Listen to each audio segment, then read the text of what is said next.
Hello everyone, ये आज के दिन का दूसरा वीडियो है। आज के दिन का पहला वीडियो ये रहा बजाज हिंदुस्तान शुगर।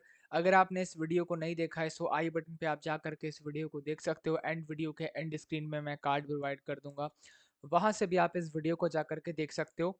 तो स्टार्ट करते हैं आज का वीडियो। सबसे पहले जो मैं आपको हमेशा कहता हूँ, 895 सब्सक्राइबर्स हो चुके हैं।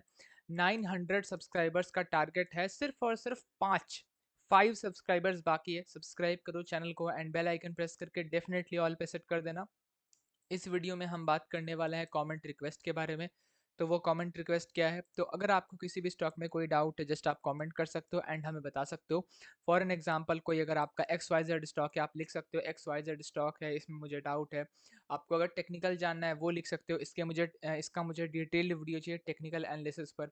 अगर आपको फंडामेंटल जानना है तो आप उसका नाम लिख करके उसके बगल में फंडामेंटल लिख सकते हो। अगर आपको बिजनेस जानना है आप वो लिख सकते हो। अगर आपको तीनों जानना है आप ये लिख सकते हो कि आपको तीनों ही जानना है।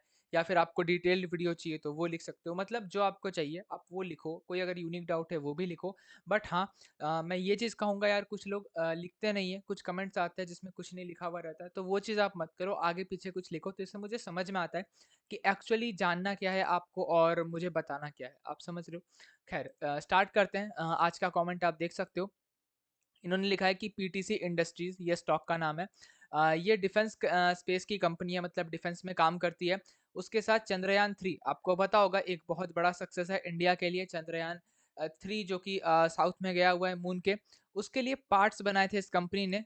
इस पीटीसी इंडस्ट्रीज की बात हो रही है। और इन्होंने कहा है please cover only company in India of titanium parts और प्लीज मेक वीडियो। तो इन्होंने कहा हुआ है कि इसको कवर करने के लिए। तो वापस से यहाँ पे आते हैं एंड यहाँ पे पीटीसी इंडस्ट्रीज पे मैं आ चुका हूँ। और यहाँ पे अगर आप देखोगे इसका मार्केट कैप आपको दिख रहा होगा, 8,000 करोड़ के आसपास का मार्केट कैप है। एक स्मॉल कैप कंपनी है, एक स्मॉल कैप कंपनी है। और स्मॉल कैप होने के साथ रिस्क भी है। और साथ में मेरा जो व्यू पॉइंट है वो लॉन्ग टर्म का होने वाला है। एक चीज़ मैं आपको पहले ही बता दूं वीडियो स्टार्ट होने के पहले, किसी भी तरह का कोई रिकमेंडेशन नहीं है, किसी भी तरह का कॉल टिप स्टॉक रिकमेंडेशन या बाइंग सेलिंग के लिए रिकमेंडेशन नहीं है। सिर्फ और सिर्फ एजुकेशनल पर्पस का जो है यहाँ पे बातचीत होने वाली है। ठीक है, एजुकेशनल पर्पस से रिलेटेड वीडियो होने वाला है। अगर आपको इन्वेस्ट करना है अपने हिसाब से आप एनालाइज करो, देखो, समझो, उसके बाद ही इन्वेस्ट करो। अपने फाइनेंशियल एडवाइजर से पूछ करके इन्वेस्ट करो। आगे बढ़ते हैं। ओके, इसको मैं थोड़ा, एक सेकेंड। हाँ, अब आगे बढ़ते हैं। सबसे पहले बात करते हैं इसके बिजनेस के बारे में कि कंपनी एक्चुअली क्या करती है। तो देखो, PTC industries manufactures metal components for critical and super critical applications for industries like defence, oil and gas, LNG, ships and marine. मतलब कंपनी क्या करती है, सिंपल लैंग्वेज में अगर मैं सीधी बात में कहूँ, तो बहुत क्रिटिकल एप्लीकेशंस जो होते हैं, कुछ कंपोनेंट्स होते हैं, मतलब जो बहुत ही कॉम्प्लेक्स टाइप के होते हैं, या या कॉम्प्लेक्स या बहुत कॉम्प्लेक्स होते हैं, ठीक है। तो उस तरह के कंपोनेंट्स को ये बनाती है, मेटल कंपोनेंट्स को ये बनाती है। और किस इंडस्ट्रीज के लिए बनाती है? डिफेंस के लिए। मतलब डिफेंस में कुछ ऐसा कंपोनेंट हो गया जो कि बहुत कॉम्प्लेक्स कंपोनेंट है, बहुत क्रिटिकल कंपोनेंट है, इंपॉर्टेंट है, और साथ में ये सब जो आप समझ सकते हो, ठीक है। डिफेंस के लिए हो गया, ऑयल एंड गैस के लिए हो गया, एलएनजी के लिए हो गया, शिप्स में हो गया। अगर कोई कंपोनेंट है, बहुत क्रिटिकल कंपोनेंट है और बहुत इंपॉर्टेंट है, तो उसको ये कंपनी बनाती है। और उसके साथ मरीन में हो गया, है ना। तो कंपनी इस तरह से काम करती है। एंड जैसा उन्होंने कहा था, ये डिफेंस में काम करती है। और क्योंकि ये क्रिटिकल कंपोनेंट्स में काम करती है तो ऐसा लिखा नहीं है, बट मैं बता रहा हूँ कि हाँ, वो जो है चंद्रयान 3 में इसके प्रोडक्ट यूज हो सकते हैं। अब आगे बढ़ते हैं। The company is a leading supplier of casting, और यहाँ पे क्या क्या आप रीड कर सकते हो, ठीक है, फैब्रिकेटेड पार्ट। और जैसे मैंने कहा, critical and super critical applications के लिए कंपनी क्या क्या ऑफर करती है? Titanium alloys, alloy steel, stainless steel, duplex, super duplex steel, stainless steel, creep resistance steel, heat resistance steel, और अलग अलग तरह के अलॉयज, ठीक है। ज्योग्राफिकल स्प्लिट की बात करें तो यहाँ पे आप देखोगे सबसे ज़्यादा ये यूरोपियन यूनियन जो है, वहाँ पे सबसे ज़्यादा रेवेन्यू वहाँ से इसका आता है, अराउंड 48%। मतलब लगभग मान सकते हो, लगभग आधा रेवेन्यू, मतलब 50% रेवेन्यू इसका यूरोपियन यूनियन से आता है। इंडिया से 19% है, यूएस से 17%, China 11%, Brazil 2%, UK 2% and others 1%। तो ये चीज़ आप देख सकते हो। उसके आगे मैन्युफैक्चरिंग फैसिलिटी अगर आप यहाँ पे रीड करना चाहोगे तो आप रीड कर सकते हो। यहाँ पे क्लाइंट्स आप यहाँ पे रीड कर सकते हो कि इसके क्लाइंट्स कौन कौन से हैं। और पीटीसी जो है over 75% of its product export करती है 30 ईयर्स से भी ज़्यादा to continue to countries, sorry, to countries all over Europe, North America as well as the other countries in Asia, South America, ये सब। तो मतलब 75% से भी ज़्यादा जो प्रोडक्ट है वो एक्सपोर्ट होता है। और इसके साथ अगर आप देखोगे तो ऑल ओवर मतलब पूरे वर्ल्ड में अलग अलग कंट्रीज, कंटिनेंट, मतलब अलग अलग कंट्रीज में ये सब कंटिनेंट्स जो लिखे हुए हैं वहाँ पे जाता है। और यहाँ पे कुछ ग्लोबल लीडर्स हैं जैसे कॉन्ग्सबर्ग, प्रीवियसली रॉल्स रॉयस, नाम सुना होगा, Flowserve, Metso, Emerson, Siemens, Alstom, ठीक है, ये सब इसके कुछ नाम है। यूजर इंडस्ट्रीज मैंने तो पहले डिस्कस कर ही दिया था, बट फिर से आप देख लो। Aerospace, defence, oil and gas, LNG, ships and marine, valves and flow control, power plants and turbines, pulp and paper machinery, mining of earth moving machinery, मतलब जहाँ पे सीधी सी बात है, जहाँ पे हेवी मशीनरीज यूज होते हैं वहाँ पे इसका मेन काम आता है, आप समझ लो। सब्सिडीज के बारे में यहाँ पे बताया गया है, अगर आप चाहो तो रीड कर सकते हो। और यहाँ पे रिसर्च एंड डेवलपमेंट के बारे में कुछ बताया गया है, आर&डी के बारे में चाहो तो रीड कर सकते हो। टाइटेनियम कास्टिंग प्रोजेक्ट इनका देख सकते हो। The company became the first to introduce titanium casting technology and manufacturing capability in India. The unit will help to substitute import, मतलब यहाँ पे पहले क्या होता था, टाइटेनियम कास्टिंग टेक्नोलॉजी एंड उसका मैन्युफैक्चरिंग कैपेबिलिटी जो है, उससे जो भी चीज़ें बनती थी वो इम्पोर्ट होता था, बट अब वो जो है टेक्नोलॉजी वो आ चुका है इंडिया में। और पीटीसी इंडस्ट्रीज ने सबसे पहले इसको इंडिया में लाया है, जिससे कि क्या होगा, इंपोर्ट्स बंद हो पाएंगे, मतलब ये चीज़ों का इंपोर्ट अब नहीं करना होगा। वो कंपनी जो है, मतलब ये पीटीसी इंडस्ट्रीज अब सप्लाई करेगी, ये चीज़ यहाँ पे बताया गया है। फोकस के बारे में अगर बात करें सॉरी, तो अगर फोकस के बारे में बात करें तो कंपनी जो है नए मार्केट्स को एक्सप्लोर कर रही है, न्यू प्रोडक्ट्स को भी एक्सप्लोर कर रही है। और साथ में यहाँ पे देखोगे it is looking for import substitution for critical components leading, okay. So यहाँ पे सीधी बात है कि कंपनी जो है, पहले बात तो न्यू मार्केट्स को एक्सप्लोर कर रही है, मतलब अलग अलग कंट्रीज में और जाने की कोशिश कर रही है, अलग अलग जोग्राफीज में जाने की कोशिश कर रही है, अलग अलग प्रोडक्ट्स को देखने की कोशिश कर रही है। एंड इनके इनके साथ जो है इसका एक और फोकस जो है वो ये है कि क्रिटिकल कंपोनेंट्स जो कि इंपोर्ट होते हैं इंडिया में, जो आते हैं बाहर से, उनको सब्स्टिट्यूट करना, उनको बंद कराना और अपना जो प्रोडक्ट है इंडिया में ही बनाना। किस चीज़ों में, जैसे कि देख सकते हो, ताकि हम सेल्फ रिलायंस हो सके, मतलब मेड इन इंडिया जो होता है, जिसमें एरोस्पेस है, space exploration and other industries, तो ये सब चीज़ों में ये है। एंड ये इसका पूरा बिजनेस था। उन्होंने भी इसमें से कुछ मेन पॉइंट्स उन्होंने भी बताया था, जैसे डिफेंस सेक्टर की कंपनी है तो बिल्कुल है। उसके बाद यहाँ पे चंद्रयान 3 के लिए पार्ट्स बनाए, तो ये चीज़ यहाँ पे ऑब्वियसली आपको लिखा हुआ नहीं मिलेगा, बट हाँ, ये इन्होंने जब लिखा होगा कुछ देख करके ही लिखा होगा।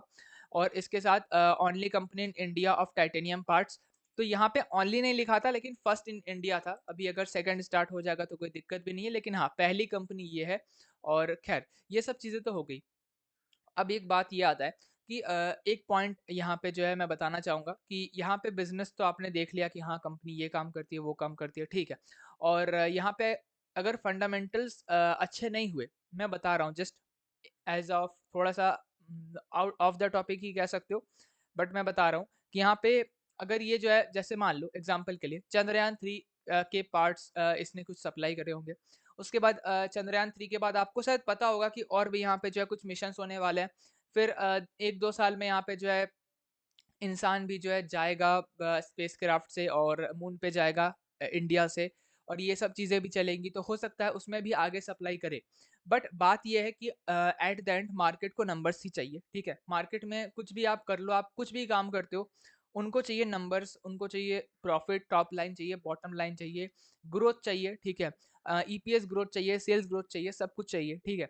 सिर्फ और सिर्फ आप क्या काम करते हो, मतलब हाँ, आप चंद्रयान 3 में जो है आप पार्ट्स देते हो, या फिर आप और भी मतलब कहीं कहीं पे पार्ट्स देते हो, इससे कुछ मतलब नहीं होता। At the end numbers matter करते हैं।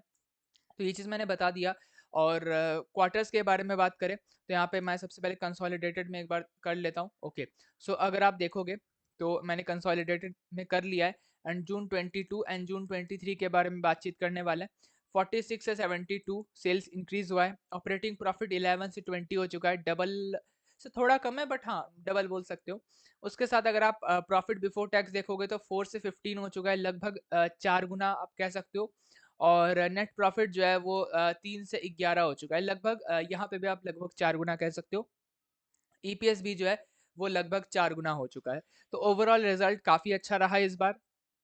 अगर मैं प्रॉफिट एंड लॉस की बात करूँ तो यहाँ पे थोड़ा सा ट्विस्ट आता है मेरे हिसाब से।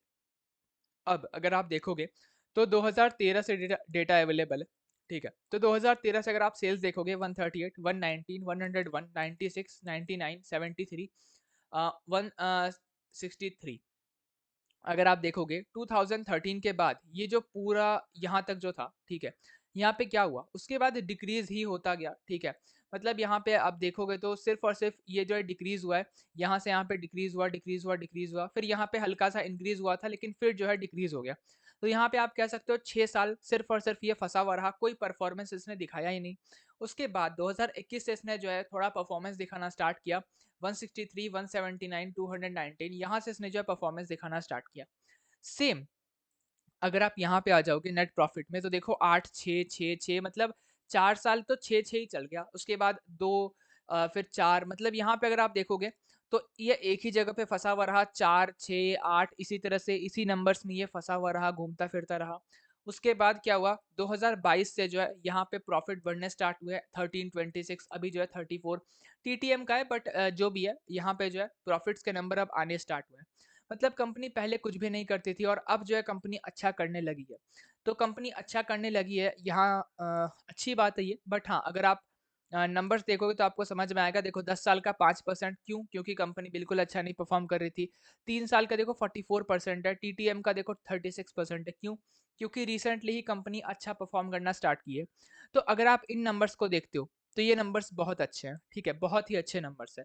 बट अगर आप ओवरऑल देखते हो, मतलब पूरा देखते हो, पूरा अगर आप इतना देखते हो, इतना दूर तक ही देखते हो तो नंबर्स आपको अच्छे लगेंगे, ठीक है, कि हाँ 4, 13 फिर बढ़ रहा है, अच्छी बात है। बट अगर आप पूरा देखोगे तो आपको समझ में आएगा कि पहले कंपनी बहुत फंसी हुई थी, उसके बाद कंपनी चलना स्टार्ट कर रही है। और प्रॉफिट ग्रोथ भी वैसा ही है, 10 साल का कुछ खास है नहीं क्योंकि फंसा हुआ ही था। उसके बाद 3 साल और टीटीएम में देख सकते हो यहाँ पे जो जंप है, उसी वजह से यहाँ पे आपको नंबर्स अच्छे देखने मिल रहे हैं। स्टॉक प्राइस ईजीआर के बारे में बातचीत नहीं करते हैं। आरओई जो है वो 11% है और बाकी डेटा हमारे पास नहीं है आरओई का। तो अगर मैं इसे एक बार स्टैंडअलोन में देख लूँ आरओई को, तो आप देख सकते हो लगभग 7, 6, 9% का आरओई है, ठीक है। और ये नंबर्स थोड़े चेंज हो गए हैं, ठीक है, तो वो मैटर नहीं है, कंसोलिडेटेड में फिर से कर लेते हैं। अच्छा, अब सवाल ये आता है कि नंबर्स कैसे हैं। तो देखो सेल्स ग्रोथ के नंबर्स, अगर मैं इन दोनों नंबर्स की बात कर रहा हूँ, ये बहुत अच्छे नंबर्स हैं। प्रॉफिट ग्रोथ के भी फिलहाल तक तो नंबर्स काफ़ी अच्छे हैं, बट हाँ ये ऐसा पॉसिबल नहीं होता कि ये चलता रहेगा। हाँ, ये धीरे धीरे नॉर्मल हो जाएगा। स्टॉक प्राइस ईजीआर के बारे में तो बातचीत ही नहीं करते हैं। और आरओई मुझे बिल्कुल अच्छा नहीं लगा। 11% का आरओई इज, मैं कह लूँ नथिंग, ठीक है। 11% का आरओई फिर भी कुछ है, बट हाँ जो स्टैंडअलोन में 7, 8% का आरओई था, उसी के हिसाब से अगर मैं इसमें भी 7, 8% का ही आरओई मान लूँ, लगभग उतना ही आएगा। 7, 8% का आरओई मान लूँ, 9% का मान लूँ, तो भी जो है 7, 8, 9% इज नथिंग, मतलब कुछ भी नहीं है। और इससे क्या होता है, अगर आरओई नहीं आएगा, ठीक है, मतलब आप क्या कर रहे हो, आपने सेल्स किया, आपने सामान बेचे, बट आपको उसके बदले में इक्विटी मतलब रिटर्न नहीं आया। आप समझ रहे हो रिटर्न मतलब क्या, आपको पैसे नहीं आए, समझ रहे हो। तो वो चीज़ है। अब अगर आपको रिटर्न नहीं मिलेगा, ठीक है, मतलब आपने बेचा, ठीक है, वो बढ़ा, बट जब तक आपको ये आरओई नहीं आएगा ना, तब तक ये ग्रोथ सस्टेन नहीं करेगा, क्योंकि आप बेच रहे हो, आपको पैसे नहीं आ रहे, ठीक है। या फिर आप जितना बेच रहे हो उससे ज़्यादा बेच रहे हो, उससे भी ज़्यादा बेच रहे हो, बट पैसे उतने ही आ रहे हैं, ठीक है। तो जब तक आरओई नहीं आएगा ना, तब तक यहाँ पे प्रॉब्लम है और तब तक ग्रोथ नहीं आ पाएगा सही तरह से। मतलब आप कह सकते हो कि ग्रोथ कंटिन्यू नहीं हो पाएगा। तो सीधी बात है, आरओई का भी रहना ज़रूरी है, इसलिए मैं कहता हूँ सेल्स ग्रोथ और आरओई ये दोनों बहुत इंपॉर्टेंट है। एंड उसके बाद जो है प्रॉफिट ग्रोथ, ये तीनों ही इंपॉर्टेंट है, बट ये दोनों ज़्यादा इंपॉर्टेंट लगते हैं मुझे, और उसके बाद ये मुझे इंपॉर्टेंट लगता है। तो ओवरऑल अगर मैं कहूँ तो वही बात है कि यहाँ पे जो है ग्रोथ अभी है, बट अगेन वही बात, क्योंकि पास्ट के नंबर्स को देख करके मार्केट नहीं चलता है, समझो इस चीज़ को, थोड़ा इंपॉर्टेंट बात है। मैंने शायद कभी चैनल पे बताया नहीं है। खैर, पास्ट के नंबर्स को देख करके मार्केट कभी नहीं चलता है, फ्यूचर के नंबर्स को देख करके ही मार्केट चलेगा। मतलब आगे क्या होने वाला है इससे मार्केट चलेगा, ना कि पीछे क्या हो चुका है। अगर कोई कंपनी के नंबर्स मतलब बहुत अच्छे हैं, 2012 से लेकर के 23 तक बेस्ट नंबर्स हैं, ठीक है, इसका मतलब ये नहीं कि कंपनी चल चल जाएगी एकदम 100% श्योर है, ऐसा नहीं है। क्यों? क्योंकि अगर अगर ऐसा हुआ कि कंपनी 2022-23 के बाद नंबर्स खराब आने लगी, ठीक है, नंबर्स कंपनी के खराब आने लगे, उसके बाद कंपनी नहीं चलेगी। क्यों? क्योंकि पास्ट नंबर्स देख करके कंपनी पास्ट में चल चुकी है। अब फ्यूचर के नंबर को देख करके कंपनी फ्यूचर में चलेगी, तो वो चीज़ है। अब ये ग्रोथ अगर सस्टेन नहीं होगा, अगर फ्यूचर में ऐसा ग्रोथ नहीं आएगा, तो फिर वही प्रॉब्लम है कि स्टॉक फंस जाएगा। खैर, यहाँ पे ओवरऑल अगर मैं कहूँ ग्रोथ अच्छा है, बट हाँ आरओई नहीं है, तो ग्रोथ में प्रॉब्लम आ सकता है आगे जा करके। बैलेंस शीट के बारे में बात करें, तो बैलेंस शीट देखो अराउंड 300 करोड़ के आसपास का रिजर्व्स है, एंड अराउंड 180 करोड़ के आसपास की बोरिंग्स है। एंड बोरिंग्स में भी देखोगे तो लॉन्ग टर्म बोरिंग 100 करोड़ का है, शॉर्ट टर्म बोरिंग 80 करोड़ का है। परफेक्टली फाइन, कोई दिक्कत नहीं है, ऐसे भी बोरिंग्स काफ़ी कम है। और C W I P company का कुछ ना कुछ चलते रहता है, अभी 67 करोड़ के आसपास का चल रहा है। इन्वेस्टर्स के बारे में अगर बात करें, तो यहाँ पे इन्वेस्टर का शेयर होल्डिंग पैटर्न 67.93, मतलब लगभग 68%। और स्मॉल कैप है 68% का होल्डिंग, परफेक्टली फाइन, कोई दिक्कत नहीं है। पब्लिक की बात करें, तो पब्लिक के पास 1.83% का होल्डिंग है। इसमें भी अगर आप देखोगे रिटेल इन्वेस्टर को अगर आप अलग करोगे, तो यहाँ पे एच देखो 4.5 और 4 मतलब 8.5, और ये हो गया 9 10 11, मतलब लगभग आप 11 मान लो, 11.5 के आसपास यहाँ पे जो है एच है। अगर आप माइनस करोगे तो लगभग 20%, ठीक है। एवरेज मैंने मतलब अप्रॉक्स मान के चलते हैं, 20% के आसपास जो है वो रिटेल इन्वेस्टर है, विच इज़ ओके, मतलब ऐसा भी नहीं कहूँगा बहुत कम है, but at the same time ज़्यादा भी नहीं है। 20% इज चलो काम चल जाएगा वाली बात है। बाकी हाँ, यहाँ पे डी और एफ बिल्कुल भी नहीं है। अगर वो होते तो हो सकता था ये 20% जो है 15-16 पे आ जाता, बट वो बिल्कुल भी नहीं है वहाँ पे, तो वो चीज़ है। बाकी ओवरऑल शेयर होल्डिंग पैटर्न मुझे ओके ओके सा लगा। प्रॉफिट एंड लॉस की बात करूँ, तो सेल्स ग्रोथ मुझे अच्छा लगा, प्रॉफिट ग्रोथ मुझे अच्छा लगा, बट क्योंकि मुझे आरओई बिल्कुल अच्छा नहीं लगा, मैं नेगेटिव पॉइंट दूंगा आरओई को। आरओई मुझे बिल्कुल भी अच्छा नहीं लगा।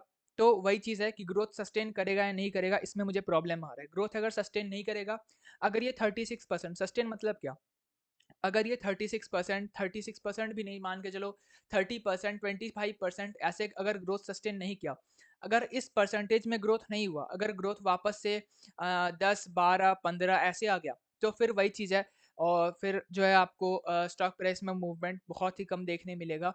एंड अगर इस तरह का ग्रोथ सस्टेन किया 36 30 27 28% इस तरह से, तब स्टॉक प्राइस में भी अच्छा मूवमेंट आपको देखने मिलेगा। बट क्योंकि आरओई नहीं है, तो मुझे डाउट है कि वो रहेगा ग्रोथ या नहीं रहेगा, हो सकता है ग्रोथ चला जाए, तो वो चीज़ है। बाकी कुछ कहा नहीं जा सकता। अगेन अगर आरओई बढ़ जाता है, देन सब कुछ परफेक्टली फाइन होगा, बहुत अच्छी बात होगी। लेकिन अगर आरओई नहीं बढ़ता है, तो मैंने वो प्रॉब्लम मुझे लगता है हो सकता है। बाकी यहाँ पे कंपनी ज़्यादा दिन हुआ भी नहीं है लिस्टिंग का, और यहाँ पे जो है वो एक लाइन में थोड़ा भाग रही है, और अभी तो ऑल टाइम हाई पे है, तो कुछ बात करने का यहाँ पे मतलब नहीं होता है। बट हाँ, मुझे ऐसे भी थोड़ा सी ये ओवर वैल्यूड ही लगता है। मतलब अगर आप ऐसे भी देखोगे, तो 8,000 करोड़ की कंपनी है, और पी देखो इसका 234 के आसपास का पी है। खैर पी को भी अगर आप थोड़ा सा ऐसे भी देखोगे, तो हाँ ओवर वैल्यूड आपको लगेगा, मतलब मुझे तो लगता है। बाकी अगेन वही बात है, कोई रिकमेंडेशन मैं नहीं दे रहा हूँ, सिर्फ और सिर्फ एजुकेशनल पर्पस का ये वीडियो था। और एंड करते हैं वीडियो को। वीडियो अच्छा लगा तो लाइक शेयर सब्सक्राइब कर देना, और मिलते हैं किसी और वीडियो में। बाय बाय, जय Hind and thanks for watching.